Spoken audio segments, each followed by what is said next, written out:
Ted Cruz was on Late Night Show with Colbert 2 days ago, and he was grilled pretty hard, and at some point got booed at for opposing same-sex marriage. Trump was on yesterday, and Colbert didn't grill him. Don't get me wrong, Cruz is a bigot too, but Trump straight up said Mexicans are rapists, and Colbert just joked around with Trump. Trump is not someone Colbert should joke around with. It's a shame Colbert did not give him a tough interview. Well, I mean, what tough interview can you give It's Trump? hard to give Donald Trump a tough interview. I mean, I actually happened to watch it yesterday. It was actually really funny. The person I was watching it with, they were like, Trump seems low energy tonight, which I thought was really funny. Also, if I sat down with an interview with Donald Trump, if anyone who's progressive and sees what's going on in this race right now, if you sat down and interviewed with Donald Trump right now, and you truly had something, some sort of information that would destroy him, make even the Donald Trump fans run away, go for somebody else, why would you release that information now? That's true, but I think Donald Trump is a strategy right now for progressives. We need him in this race for as long as possible to destroy the rest of the Republican Party. It's that simple. When it comes down to it, Donald Trump will not win a general election. Of course not. But Donald Trump can do enormous damage to Republicans who could possibly win a general election. He already has. And he already has, yes. But I think, look, really quick, it's a fair point. I think, yes, particularly what Donald Trump has said about Hispanic people is so disgusting. You can't completely treat him as a piece of entertainment. But I'll tell you, the other hard thing about it is that anytime you go at him, he's just gonna say, "No, I love Hispanic people," which is funny. But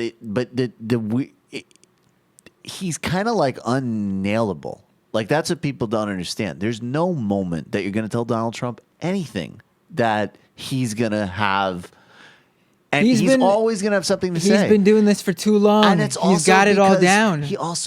He believes that's what people don't get. You know what I'm saying? Like, yes, of course he says horrible racist things. In his mind, there is no contradiction between saying despicable stuff about Muslims, about Hispanics, about black people, about stuff that white supremacists support and flock to. And I love Mexicans. I have a Mexican vice president. It's not just bullshit. Yeah. I mean, he's a raw, self, yes. unmediated personality. That's why he's entertaining. Yeah. It is amazing to watch. It is so amazing to watch. B, these excuses for Trump racism is sad. There's no excuses for Trump racism on this show. Absolutely not. Absolutely not. We've called him out each and every time. We're just saying okay, so Colbert didn't give him a hard time on his show. Colbert had Cruz on, and when his crowd booed Cruz on the gay marriage thing, Colbert turned to the audience and said, "Please, he's my guest. Show him some respect." I mean, what do you think would have happened on the Colbert show that would have hurt Trump when literally you had the audience at Colbert show booing Cruz for his stance on gay marriage, which pretty much is both parties pretty much find a good number of support now. I'm not trying to make I don't understand. I'm not trying to make any excuses. We were just saying the point of Colbert doing anything to Trump would have been pointless. It's just that simple. I think it's fair if you want to say that everywhere Trump goes and every mediums, you should always say, "Hey, you're saying obscene and racist things about Hispanic people." That's fine. But if you think that's going to have any real impact, it's not. And also, if you think that Trump saying something about Mexicans, no matter how horrible and wrongheaded, and you should denounce it, it is, and you think that's on par with Jeb Bush out there saying what he's saying about multiculturalism and anchor babies, who, Jeb Bush is the establishment candidate and in a general election would do much better than Donald Trump and would be, before, I guess, his fall from grace, let's put it, which you can thank Trump for, really. Well, just to be clear, I can't do Jeb. It sounds boring. It just sounds bored as possible. I don't like black people either. Black people are problems and Asian people are tricky and... B, how many times do I have to hear what is in his heart doesn't matter? You guys are fooling yourselves with this, but he's entertaining shit. Dude's a complete racist. Enabling is just around the corner. I don't understand. No, it's the opposite. What we're saying, no, Look, yes, he's racist. But the point is that he's actually, and Frank Rich is going to be on tomorrow talking about this. All of that stuff is already out there. Yeah, and it doesn't matter. No, it matters a lot. No, it doesn't matter that to we have a real him conversation and of course. about I'm what talking it is that about, he's speaking no, to. I'm specifically talking about the fact that our answer was to the question, it was disappointing to see Colbert not attack Donald Trump. And what would Colbert have said? I don't understand what Colbert could have got out of Trump. In fact, I'm sure whatever Colbert did do probably worked better than if he did attack Donald Trump. He could have had the same thing that he did about the birther question with, do you want to take a moment to completely disavow because you've said these really gross things about Mexicans and about Hispanic people and about Muslims for that matter. He could have done that. He probably should have done that. But the other thing, too, that, to also be fair to Colbert, too, is that Colbert was always at his best when he walked people in to showing how stupid they were. Like, even when he did his show, he was never confrontational. He was always helping them, lead them along. Yes. That's very tricky with Trump. It's not an excuse, just a reality. I mean, just look, I don't know if you saw this that came out, but New York Times was talking to Trump, and they apparently, through census records, found that his father lived on this block where this big Ku Klux Klan rally was. And there was a massive amount of arrests that night at this rally. And Donald Trump's dad was one of the people who were arrested. And Donald Trump just went on and on about how those census records are incorrect. My dad never lived at that address. My dad was never at that rally. My dad was never charged. Look at all the people who were charged. We have the records of all the people that were charged. If my dad was arrested, why wasn't he charged? He wasn't arrested. He wasn't charged. He never lived on that block. He never lived in that house. He was never at that rally. And he went on and on repeating that. And the New York Times just conceded to it.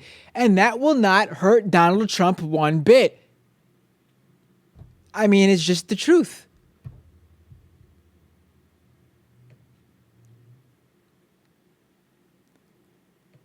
Censor sweep. Wouldn't attacking Trump also just boost Trump's popularity with racists?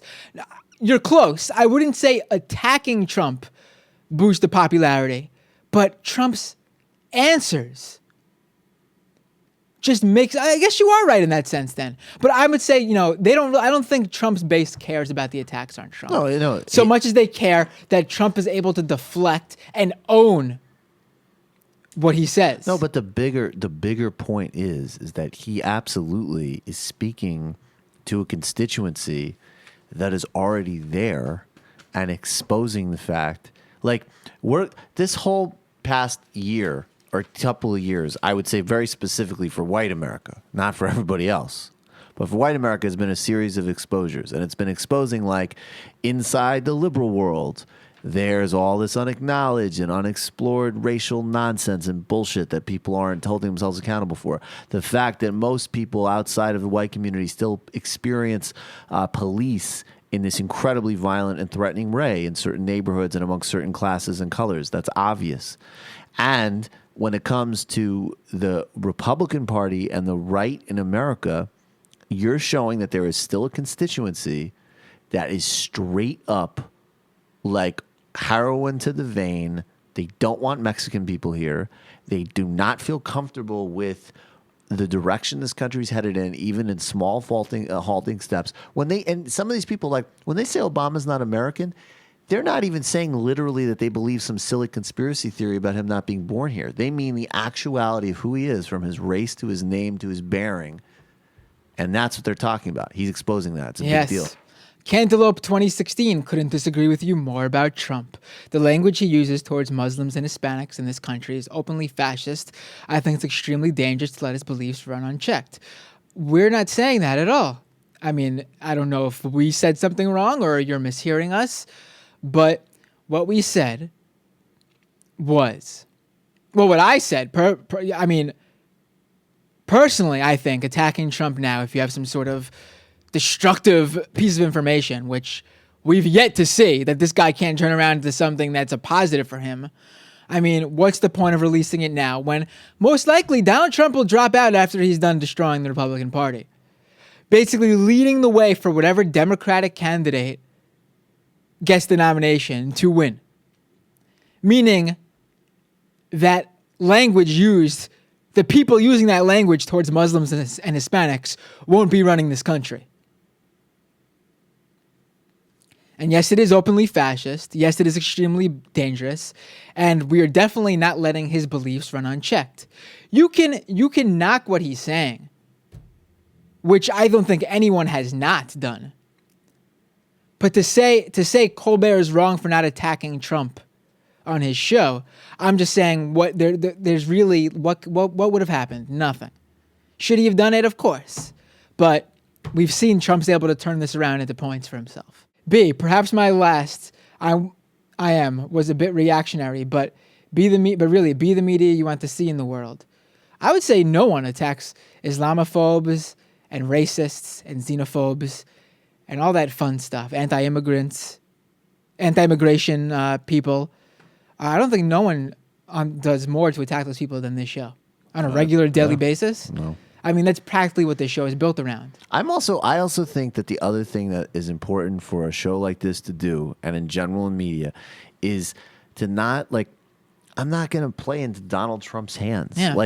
I'm not going to be, part of the success is this clockwork outrage. And it's look, he's an asshole. He's saying obscene and disgusting things. And again, on the merits, he's talking about deporting 11 million people from this country.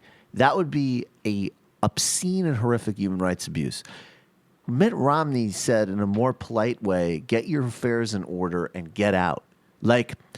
This is a much bigger thing than just his extravagant prickness. And I'm not going to waste my life getting offended by Ann Coulter and Donald Trump. Sam has brought this up a lot of times. Sometimes in these sorts of battles, it's the media game over anything else.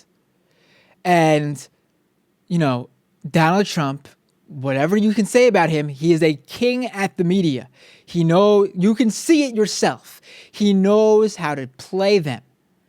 And just like when Sam debates a libertarian and the strategy is to let them talk, you need a different strategy with Donald Trump than you would need for someone like a Jeb Bush, a Scott Walker, a Mitt Romney, even a Ben Carson or a Michelle Bachmann.